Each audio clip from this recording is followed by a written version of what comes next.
Welcome to the world of Rex. It is Marvel Rex here today or tonight or whenever you are listening to this podcast. I am here with you. We're going to be looking at the week of April 1st to April 7th of 2024. You can hear in the tone of my voice that this is an exceptionally nuanced, dynamic, and big moment for us here in 2024. This is it. This is the biggest month of the year, and we are entering it. Before we dive into how dynamic this first week of April is going to be, you can always connect with me one-on-one for a reading. I love to work with folks one-on-one. I have a new rollout of different types of readings. So if you're curious about what those are, there is a link in the show notes.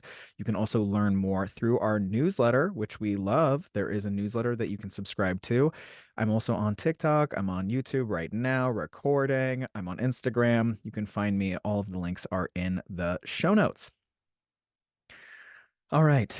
Wow, here we are. Welcome to the inner depths of eclipse season. I want to quote one of my favorite astrologers and a mentor, Adam Ellenboss. Adam Ellenboss is an incredible astrologer out of the Midwest, and he recently was talking about eclipse season, which technically the portal really opened up on March 24th, 25th with that lunar eclipse in Libra. He has this beautiful phrase when he talks about the sort of magical portal that we're in. He basically was saying, and I'm paraphrasing here, so I'm not really quoting, I'm paraphrasing, but Adam basically goes, eclipse season reminds me of how magical life is and how we really can't prepare for it. So eclipse season is twice a year, essentially, sometimes three times a year, but usually twice a year where the hands of fate step in. And as much as we want to control all the little things, this moment is a very potent portal or a potent period of time, basically all of April, really, we want to frame here that the hands of fate are really active. Like things beyond our ego's control are very, very active. We will see high levels of synchronicity during this period of time. Sometimes it's disturbing, right? But it's magical. And I love that Adam sort of frames it. I mean, he's a very buoyant and optimistic and beautifully spiritually grounded person, but he frames it like no matter what happens, there's proof that magic is real during eclipse season. And I also wanted to pull another quote, which is this is an actual quote from John Lennon, which is life is what happens to you when you're busy making other plans. I believe that's in one of their songs, the Beatles. So that's really very potent here is life is what happens when you're busy making other plans. So eclipse season is a reorienting period of time. This is the belly of the dragon that we're in right now.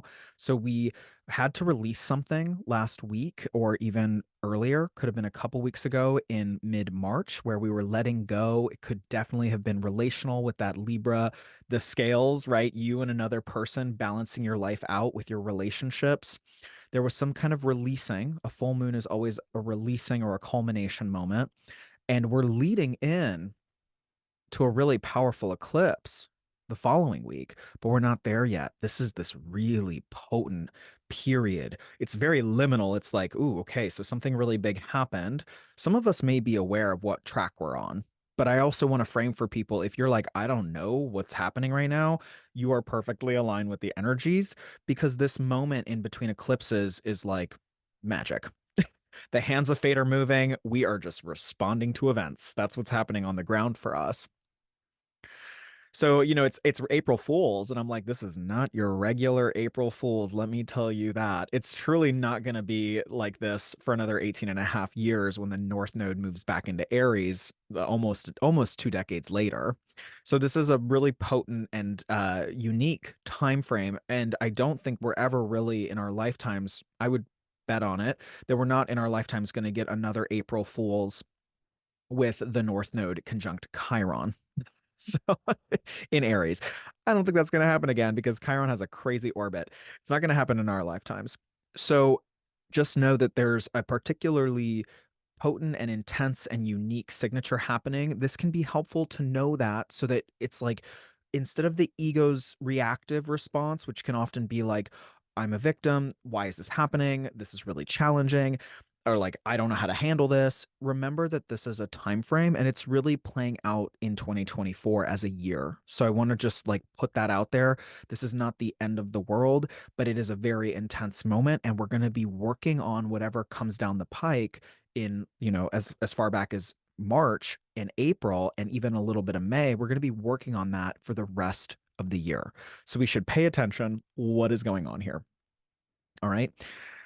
So we can already be witnessing fated endings. And now there's this like liminal percolating of like, oh, what's coming in? And it can really activate the nervous system. I just want to say that there can be this sense of like the calm before the storm. Or there could have been a storm in March. Now there's some calm, and then there could be a real strong pickup. There will be a really strong pickup once the eclipse hits next week. So just like pay attention to what's going on, pay attention to your body first and foremost, and try to align yourself during this period of time with the desire for change and newness, even adolescent energy. The reason being is that I believe, when you align yourself with the planets, when you align yourself with what's happening above, you can uh, really get the most juice out of what the cosmos is really trying to teach us in this moment. But listening will be really important this week, listening to yourself, your body, and then also literally listening to other people, listening to what information is landing at your door. Mercury does station retrograde. I had to make that sound. Mercury does station retrograde on Monday, April 1st at 3:14 p.m. Pacific Standard Time at 27 degrees of Aries. Wow. So it's like, listen, and I will say this right now, top of the week, for those listening on Sunday, you're doing a good job, but you're still in the station period because you're doing a good job because you're ahead of the game. But Sunday, Monday, Tuesday, the first and the second, we're having a Mercury station. So you're listening, but the news may not be. Like, look, with the station, we really don't know. We just really don't know what's going on. So therefore, since you're listening to this podcast, be careful with your own words. This previous Sunday, so if you're listening on Sunday or the first and second, even third, I would say the whole week, be really careful with your words. I would listen more than I talk here. But people also who are not into astrology or not tuned into this energy may also be saying all kinds of stuff. And I want us all to be very discerning, slow, patient. I would also refrain from reacting to people's statements during this whole week. I'll just say that this whole week. So Mercury in Aries, he's been there since about March. I think he moved in March 8th or 9th of this 2024. Mars and Mercury in Aries is like a fast talker, straight shooter. I got stuff to say. I'm going to say it. I don't really care. Boom, boom, boom. Great. Like I have a cousin who's a lawyer, and this is in his ninth house. I mean, ninth house rules law, legality. So like he's got this lovely. I mean, he's just an incredible defense lawyer, and don't ever get into an argument with him. Mercury in Aries, it's like they will just steamroll you when it's retrograde, Mercury in Aries retrograde, ooh, it's like during a station, rather, I should say. This is the station period where Mercury is wobbling back and forth. It's like you can be a straight shooter or a fast talker or like, guns blazing with your words, but you may be really unclear as to what you're actually straight talking about. So this is like mansplaining, except the person has no idea what they're talking about. So, right? We want to be really careful. And especially if, I'm thinking about my Cancer risings here. I've got a strong Cancer rising. So it's like, 10th house is our career and marriage partners. I'm just throwing this out here for Cancers. You could have a career or a marriage partner say something to you, or sorry, rather a career connection say something to you that's not real. Or like, oh, we're doing this. We got to rush. We got to make this happen right now. That's another thing. People may be rushed at the top of the week to get something done, and that thing may not be what actually happens. This is true for everybody. Depends on where Aries falls in your chart. You really want to know, like, if you need a reading with me, this is the time, right? This is right before this huge solar eclipse. If you do not know where Aries is in your chart, you need to know. Like, this is the part of your chart that's getting a major reboot. It's a total solar eclipse next week. You want to know what themes are included in this house in your chart. So I'm here to help with everybody. But, Cancer risings, career, marriage partners, you'll see what happens. All right, so we know that there's a Mercury station. It happens technically on Monday. It's really going all week. So what's our frame of mind all week? I'll believe it when I see it. I'll believe it when I see it 3 weeks from now. I mean, I don't know what to say to everybody. It's like, Vivi and I talked about this in our bonus episode for the preview of the eclipse and the solar eclipse. And I basically said on that episode, I was like, people are going to look back in May and be like, "Oh, that's where all the pieces landed. That's the actual storyline." In April, we may very well want to know. We may be like, "I really want to know the truth. What's happening right now?" But April is such a wild card. It's like wild card on top of wild card on top of wild card. I'm going to bring it back to the body for a second. Deep breath. This is so intense on the nervous system. This is a lot of fire energy with Aries being a fire sign and Cardinal being inciting. Cardinal signs, I always think about them in terms of story structure as an inciting incident. So they are something that's like, let's go. And Aries is the penultimate sign of like, let's go. Here's the new thing. With the Mercury signature, with the stationed retrograde signature, we may be really running off onto some sort of sunset and it's not the right direction. Or it's like, oh, not wrong sunset. I wanted that one over there. So just be really mindful and go slowly. I will say the beauty of a Mercury station, if you can under schedule, I would, and also take time to meditate and or spend time alone where you can really tap into your intuition at this time and be like, how do I actually deeply feel about it once the noise is removed? That's a beautiful thing to do during a Mercury station. You can also suspend your opinions at this period of time. I would recommend, especially if it's reactionary and you're real upset about it. We're going to talk about anger right now. It's really important. Anger is coming up. So in Aries, I just want to give you some phrases before we dive in to the anger thing here. A sharp tongue that can lead to misunderstandings. These are phrases. All right. A sharp tongue that can lead to misunderstandings. Another one is a feeling that your hard work isn't getting recognition. Aries can be like, oh, no one's looking at me. Damn, I'm pissed. Miscommunications galore, just overall. And then double bookings. You want to be careful, really check your schedule during a Mercury station. With Aries, it could be like you get really irritated or someone gets really upset at you for no reason. So anger is really hot here with the sign of Aries. And then the classic Aries is sudden decisions that you regret later. So like there we go. So anger is going to be really, really big here. I will say, and I'm going to talk about this next week as well. Anger is really cathartic during this period of time, but it has to be channeled with spiritual infrastructure. And what do I mean by that? Daily spiritual infrastructure. Okay, I'm meditating. Okay, I'm praying every day. I have my ritual grounding practices, whatever they may be. And I am doubling down on them during eclipse season because this is like the most important time to be really deep in your spiritual infrastructure, your daily routines that ground you and help you understand that you love yourself as a soul and as a body. And if anger does come up this week and next week and the following weeks, really, it is so powerful. It is like a transformative mechanism that's coming up and alive within people, particularly if you are socialized female, particularly if you are not a cis man. Like this will be really powerful to experience the anger and to really like let yourself get intimate with your anger. If you need help with that, given your chart, I work with clients one on one around how to access their anger and where it really can come through and out in a way that is like deeply liberating for the person. So, anger leads to liberation during this cycle with all this Aries energy. It can be super historical anger, by the way. This is such deep psychic surgery happening during this eclipse portal that it may be stuff from, I'm going to be very real here on the pod. It could be previous lifetime stuff for some people, definitely. And it can also be like early childhood. So we're going to talk about all that. It's very, very important.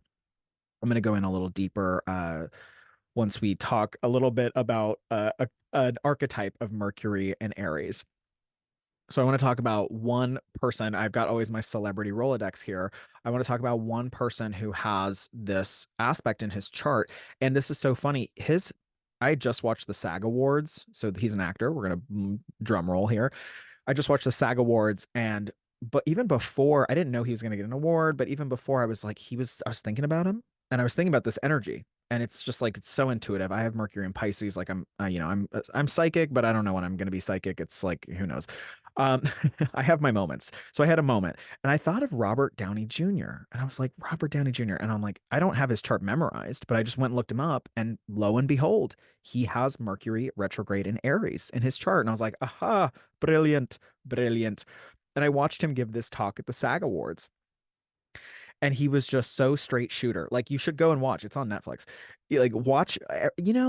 When celebrities get awards, a lot of them are a little namby-pamby with their response. They're like, "Oh," and they're overwhelmed, and they're like, "Oh, uh." They're umming a lot. They get like really emotional. It's fine. I'm not judging it, but I just want you to watch Robert Downey Jr. give his acceptance speech for his award because he was so clear, fast, and punctual and like spitfire, just like brrr, done, done, got off the stage like quick, just was in and out. That is Mercury retrograde in Aries. He lives with it in his chart. He is someone, as many of us know, who had like a fall from grace because of drug addiction. So this is a clear point here with the Mercury and Aries energy that we're all going to be experiencing during this time. He lived a life that was hot, fast, and impulsive. He does not necessarily anymore. It looks like he's a lot more grounded, but we need to just pay attention. Like Robert Downey Jr.'s got a lot of mugshots. Like if you want to type in Robert Downey Jr. mugshots, the dude's been locked up a few times. And it's definitely Mercury in a fire sign, retrograde, a little unhinged. All right. So that energy's available in the sky right now. We want to be really mindful about like, wow, I have a moment now to go deep within. The retrograde is asking us to go deep within and review our relationship to ourselves, Aries. So there's an opportunity to go farther into a wound, because Chiron's there, into a wound. And we also don't want to be reactive in a way that is impulsive, that is like, oh, you know what? F it. I'm just going to go do the Robert Downey Jr. like when he was young. So you can look at his life story. It's kind of interesting to just look at someone who lives with this energy and be like, wow, yeah, he made a bunch of wacky, intense decisions for a long time until he really matured. I wrote here in my notes, thinking and waiting to make a move to make sure it's exactly what you want. So again, 3 weeks from now. Yeah. All right. The other thing we can do with this Aries energy that's really building up through the month of April is channel it through regular exercise, martial arts, sexuality, safe sexuality here with Aries, because Aries can take it in many directions. Making friends with our anger. I already said this, but making friends with our anger. Mercury's going to cross over Chiron and the North Node 3 times. So like this is happening from March 15th to March 30. Oh, sorry, I should say from March 15th to March 31st of 2024. So the last 2 weeks of March, the North Node was in Chiron. The North Node and Chiron were very, very close. They're still in close enough of a move that I'm like, this is real. We're still in it in April, but that was the pocket. You want to look back between March 15th and March 31st. What kind of individual identity wound was being activated during this time? So you and your relationship to your identity. If you know again where Aries falls in your chart, is much more helpful. But overall, what part of your core identity are you working on healing, and what's coming up likely in relationships that are mirroring to you where you're having some core wounds? The retrograde with Mercury says we haven't fully figured this out yet, or we have a blind spot and we're gonna have to really face it. We might be fighting it. Aries is a very strong ego oriented sign, so we may be fighting a blind spot that wants to come into consciousness. And I feel like third time's going to be the charm for a lot of people. So we'll see in April, especially as Mercury is rolling back and forth over the Chiron and the North Node, this whole month of April, I think we won't be able to ignore whatever is really wanting to be birthed in our consciousness around our own core wounds. And I'm going to dive into that right now. We're going to get in a little deeper. So often unconsciously, we're going to move into depth psychology here because Chiron is so deeply, it just so deeply works with depth psychology. Chiron is our core wound. in our lifetime. And each of us have a chironic placement in our chart. We have Chiron minor asteroid in our chart. And when I work with clients one on one, this tells me where and how and, when even, depending on aspects and transits, a person's like deepest negative beliefs about themselves come up. And it can be like it's a hairpin trigger. It's Chiron is like the softest, most vulnerable spot of a person's psyche. And when you touch it, it hurts. Not even poke it, just like touch. Oh, ouch, ouch, ouch, ouch. This is often on a psychological level and an emotional level. It can also be physical, though. I do want to say, and it of course always manifests somatically in our bodies. So we're going to talk about Chiron and depth psychology here. So each of us has devastating negative beliefs about ourselves that we often cannot bear to acknowledge. Each of us do. Each of us have something where there's a judgment. There's like, oof, this part of myself is really triggering to me. That's Chiron. And then out of that pain, we have an opposite set of compensating behaviors designed to sort of hide ourselves from these negative beliefs. So we're sort of protecting ourselves from ourselves. These negative thoughts often come out or are formed when we are children or babies. Like it usually comes out of a degree of separation away from unconditional love from a parent. So that becomes our emotional set point. Our childhood, especially, I've done a lot of work with somatic therapies, and a lot of my somatic therapists have been like, do you have a birth trauma? So really unpacking what happened during my birth, what happened during your birth. Like a C-section is considered a birth trauma. It does not mean that if you had a C-section, you are traumatized per se, but it is something to consider and work through and be like, what does it feel like to really either go to a somatic therapist or just more deeply enter into my body and feel into some pain points that can be there from literally a birth trauma. So we want to look at our emotional set point. We want to look at our first 14 years of life, and that's a lifelong work really is unpacking these negative beliefs which ultimately liberate us. The reason I'm going into this so deeply is that the North Node, Chiron, and this solar eclipse coming up are all really, they're the head of the show. And Mercury's there being like, we need to go deeper. This retrograde Aries Mercury is like, we need to go deeper into the architecture of like a false, idealized mask that we show the world, which is in depth psychology, is the persona. So we all have a persona. We all have this like, I'm Marvel Rex. This is like how people know me.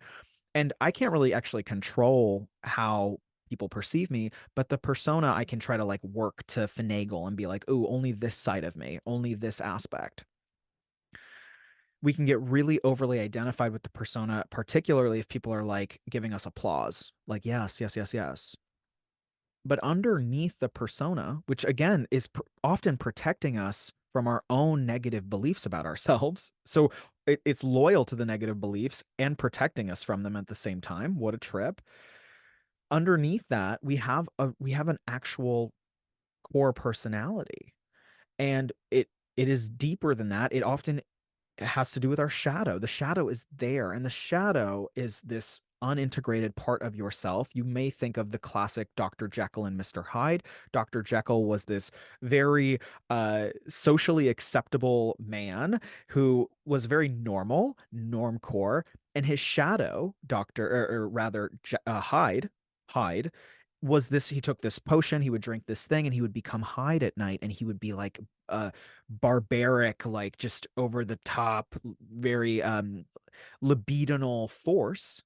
And they were the same person, even though for a big portion of the book, you don't know that, or like you're like figuring it out. That Hyde is the shadow of Jekyll. We each have this id or this more animalistic or libidinal or even self-focused version of ourselves. And it is really the shadow's job is to actually try to push the persona into a space of acknowledging, yes, this is actually who we are. It's not just the persona. So the persona often is confronted by our more, secretive side. And therefore, the beauty of doing this work, the beauty of really investigating what's going on underneath it all, underneath the persona, is that we actually become more integrated and less violent people. So this is the trip. And we see this with a lot of people. We see a lot of like public facing people who look perfect. The veneer is perfect. The persona is perfect, quote unquote. And then you find out that they did this thing, behind the scenes, and people are like, wow, they did that. I didn't think that they could do that. They're suppressing, they're suppressing their shadow, right? They're really overly identified with their persona, and they're not looking at all the messy parts of what makes us a human. And therefore they act in violent ways publicly. And if they were just more integrated, more accepting of the fact that everyone's a multiplicity, everyone's got a lot going on, people make mistakes, they can own their mistakes, those folks are less violent overall. And that's the whole work here with integrating your darkest, suppressed gunk, is that you ultimately, by facing it, you become a lot more integrated as a human being. So each of us has core negative beliefs, and it's usually like where we feel the very worst about ourselves. This is Chiron, the very like, ouch, ouch, ouch. I just can't say it enough. Like, ugh. And we build all this infrastructure around it. We want to look at where it would be really helpful during this period of time if you give yourself an hour or two to just meditate, slow down, go on a walk, and maybe ask yourself a brave question. This is the point of Mercury in Aries. Mercury in Aries is a brave mind. It's a very brave mind. I'm willing to go there. So during the station, I would actually wait maybe more till the end of the week. One of the things you can ask yourself is like, what are my core negative beliefs? It could be about, look, your physical body. It could be about feeling like I'm not worth it, I'm not enough. There's a lot of, it's intense work, but this is the brave questions to be asking ourselves. And then by how do I overly compensate using my social mask or my persona? So really just being interrogative during this time, you don't have to go super, super intense, especially Monday, Tuesday, but just like starting the conversation with yourself. It's a beautiful thing to do during this Mercury retrograde, all of April, essentially. Like the whole month of April, Mercury's either retrograde or in shadow grade. So it's a good time to ask, what are some core negative beliefs I have about myself? Or, even looking back on ones that you feel like you've mastered, to just double check. It's like auditing. You're like, did I really feel that all the way through? Is there deeper work? Yes, there's always deeper work.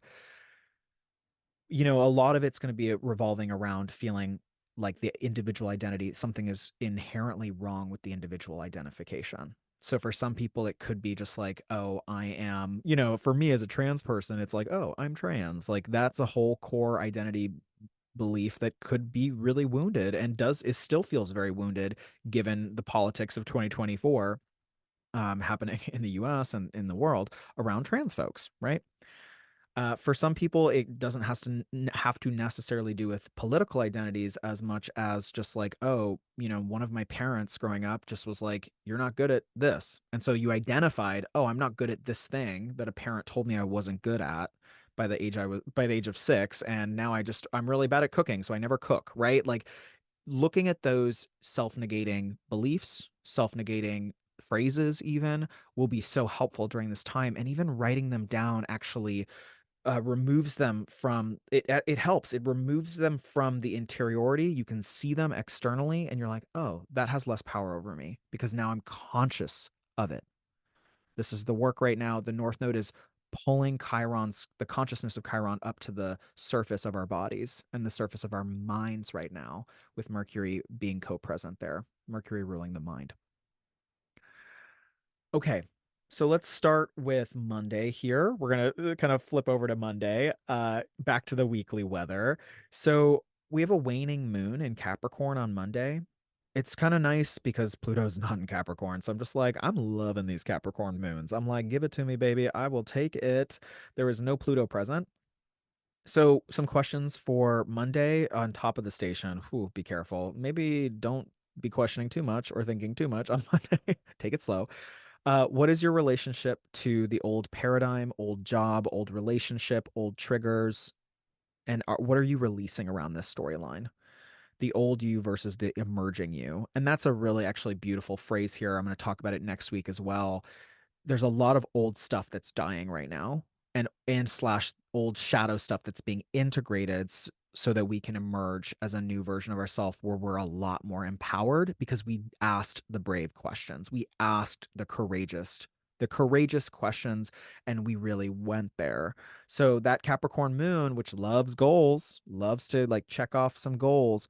One of the goals on Monday is just to really look at how your life is shifting from old to new paradigm. And where can you pat yourself on the back? Really? And also, where can you go deeper in the work? Give yourself time because it is a Mercury station. With the moon in Capricorn, people are going to be focusing on their job, social status, how they, appear in front of the world. With that Mercury station, it just adds, because it's so externalized, it's so social. The moon in Capricorn is so social. I do think that there could be miscommunications about work projects or anything to do with social status. There can be definite miscommunications. So be careful. Tuesday, we have Venus conjunct Neptune, which does not make anything easier per se.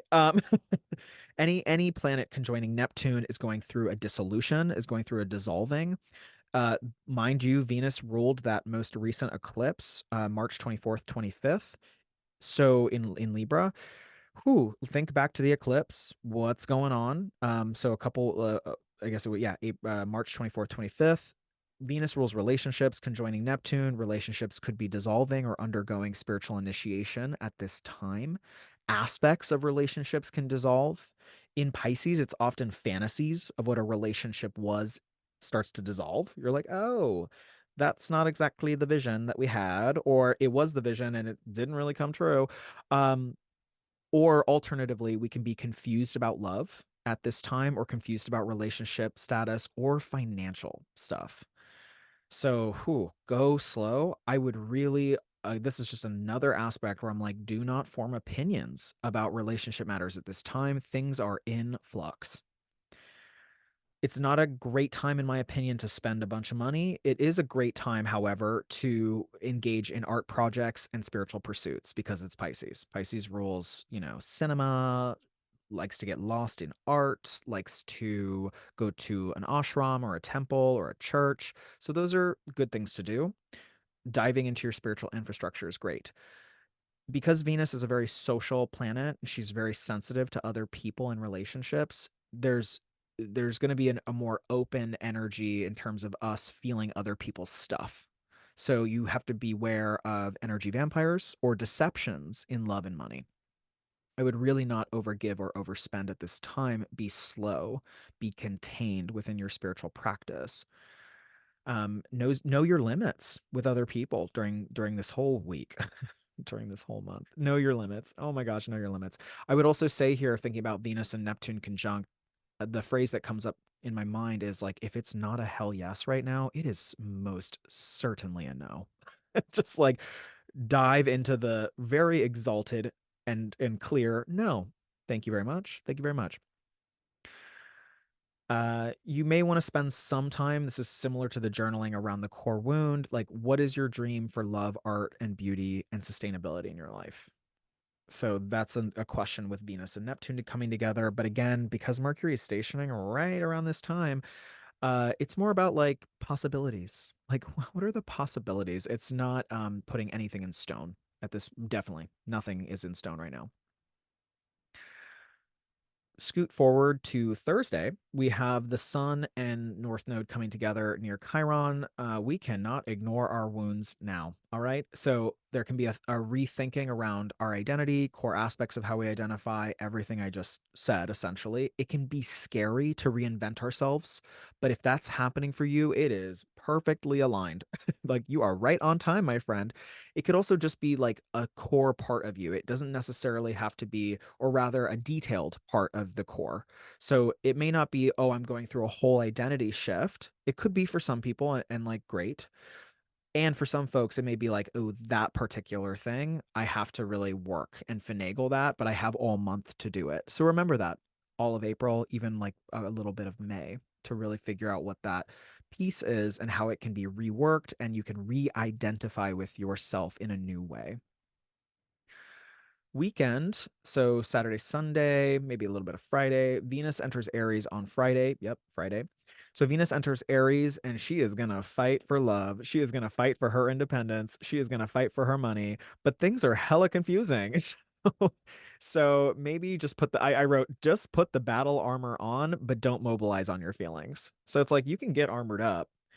Uh, However, do I think people should be dying on that hill this week? Absolutely not. None of the hills, nothing to die on. All right. Arguing with Venus in Aries, arguing is often a love language. Physical sex is exemplified, and there's a strong desire to go out and get that bag, right? Get the money, get the career position, compete, compete, compete. Venus is technically in her detriment in Aries, which means she is not in her favorite sign. She is opposite Venus, so or opposite Libra rather, which is where she wants to be. So she is not doing so great. I think she's actually in her fall, not her detriment. She's in her fall. She's in detriment in Scorpio. So she's in her fall in Aries, which just means like we can Venus is trying to do love things in a sign that is ruled by the god of war, Mars. So there's a conflict here. Like I'm trying to have relationships, but I'm feeling like a general, or I'm feeling like I want to run on into the battleground, right? So we can try to force our love and relationship storylines at this time, particularly out of a core identity wound that maybe we're not looking at. That's my concern for most people is that they're feeling really reactive about some part of themselves. And they're like, I'm going to make it all about this relationship and I'm going to go die on that hill. I'm going to go make this a lot more intense and often are arguing for the sake of the argument or arguing just because there's something deeper going on, but they want to move the energy. If you experience relationship drama this week, and I do think a lot of people are, if you are experiencing relationship drama, slowing down, recouping by yourself, the beauty of Aries energy, and there's a lot of Aries energy right now, is I always tell clients, go be by yourself. Aries is a lone wolf kind of energy. I think in a less integrated form. When it's more integrated, it's able to lead other people. But Aries does have like a lone wolf quality, or like, I need to go be by myself to experience this for a moment. And I will come back to the group. People who have moon in Aries, I always tell them, go and experience your sadness like by yourself for a little bit. Aries likes to be alone to have that like initial heat process and then come back. So you can be re-engaging with people. Although I really would, if it doesn't need to get solved right now, I really would wait until May, like the whole month of April. But that's not how life works. So, if you're faced with something, make sure you're doing the things that help you navigate anger in a way that's non-violent, is my big, big piece of advice there. Okay. I realized I wanted to name some core wounds. I'm sorry, this is kind of all over the place, but like I'm recording during Mercury and Pisces, so bear with me. Mercury and Pisces likes to do things in completely non-linear fashion. I would know. Um, I want to list some of the nine inner child core wounds that can happen just at the end of the episode. So this is the end of the episode. As we all know, it's a very intense time to be alive. We're in eclipse season. Please take care of yourselves. I'm going to list these for you to think about. So there's something to even write down of like, does this feel like a negative core belief?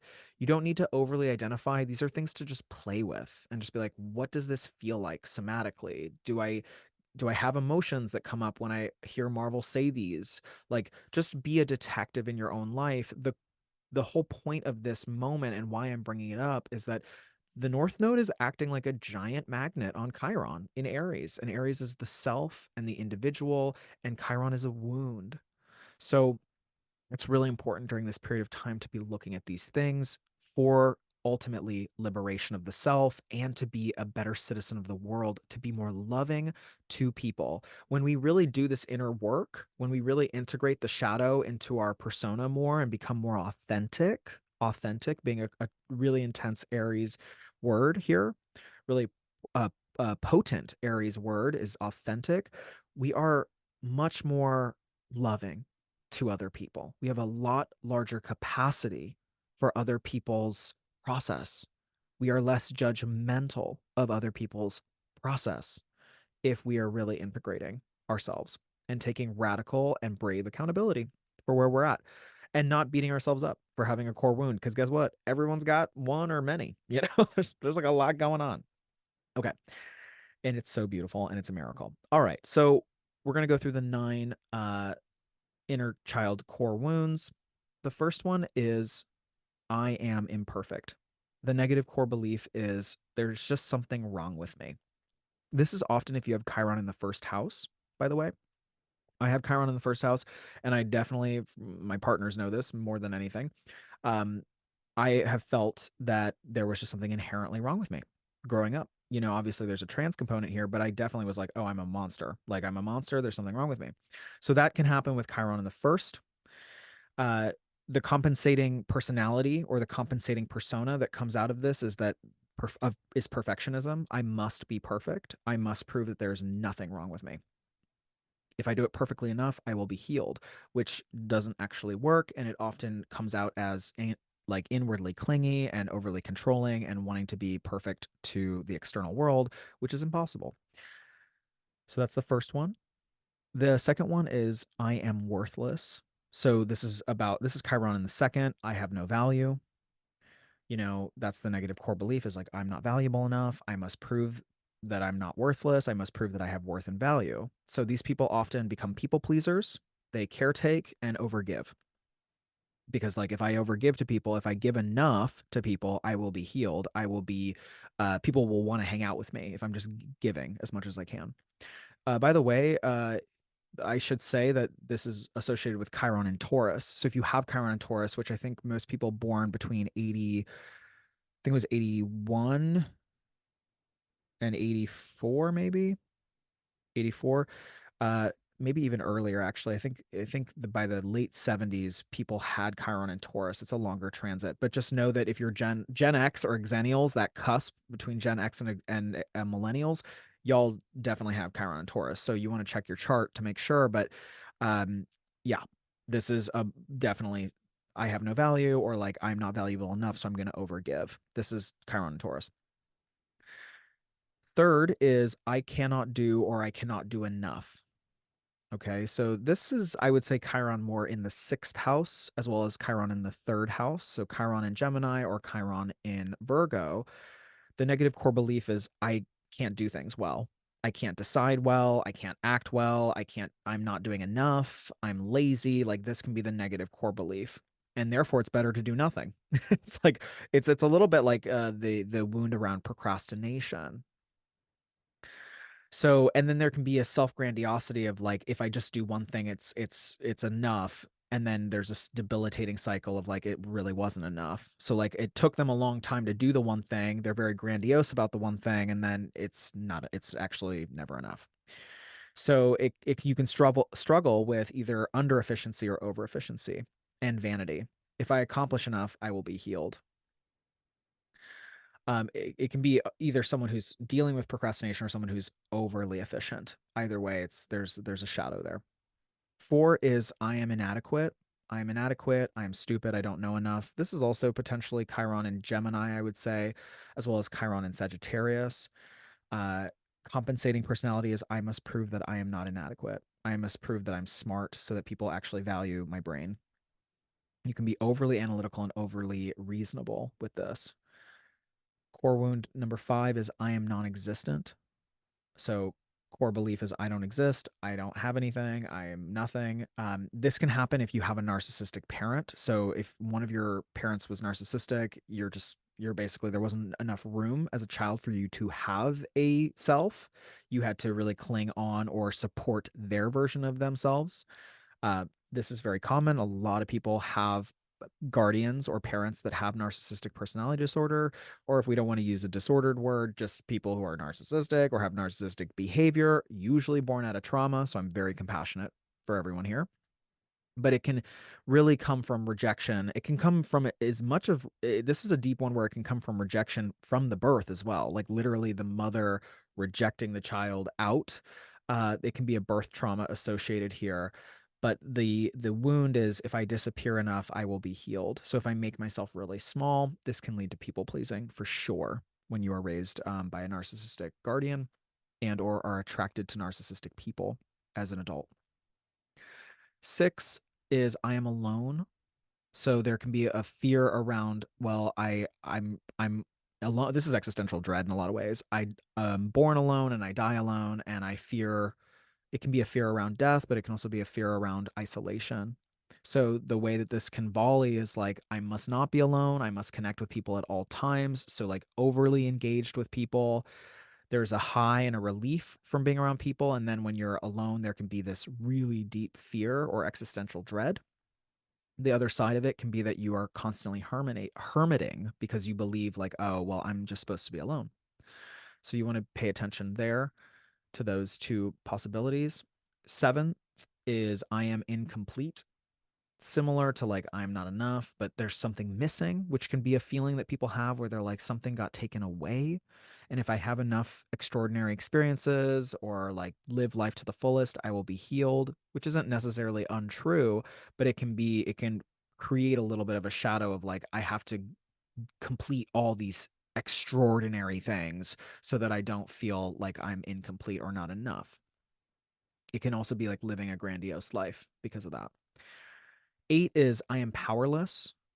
I am powerless because I have no force, no influence. I get screwed over. So I must prove that I'm not powerless by acting as if I'm overly powerful. So there can be this like visage of like I'm really really strong. I'm really powerful. I will be healed if people believe that, and not necessarily. This is more of like force instead of strength. So the difference between like power or strength and forcing your life, forcing your persona, and forcing people to believe that you're powerful. The ninth is I am loveless. So it's this is Chiron and Leo. Oh my gosh, I don't deserve love.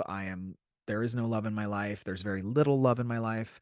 Leo rules the heart chakra. It also rules love in a lot of ways. So Chiron and Leo can really experience this. I must prove that I'm not loveless by appearing as if I'm overly loving or accepting of whatever's happening. So it can be like, oh, I'm just gonna like give a lot of love in the hope that I'm gonna get some back. Again, people pleasing can really appear after this. So the first thing you want to do is like identify anything that I said that really like maybe got a reaction out of you, or you just felt like you had an emotion around it. It didn't feel good to hear, or maybe you were like, oh, that's it. Notice the belief in your body. So just like where are these somatically appearing? For a lot of people, it's the belly. So for me, there's a lot of feeling of emotional pain in my belly. But for other people, it can be their head, it can be migraines, back, shoulders, neck. Like where are you holding tension? By the way, if you get a reading with me and we look at your Chiron, it can actually it is associated with certain body parts. So there can be a lot there as well to just dive into together one on one. Without believing these core wounds, can you feel into them? Can you kind of just be like, "Ooh, what does it feel like?" Like if I say that, if I say like, "Oh, I feel like I'm not enough," like what does that feel like? Can you stay present through the fear? Can you stay present? Because the fear is leading into a place of deep consciousness.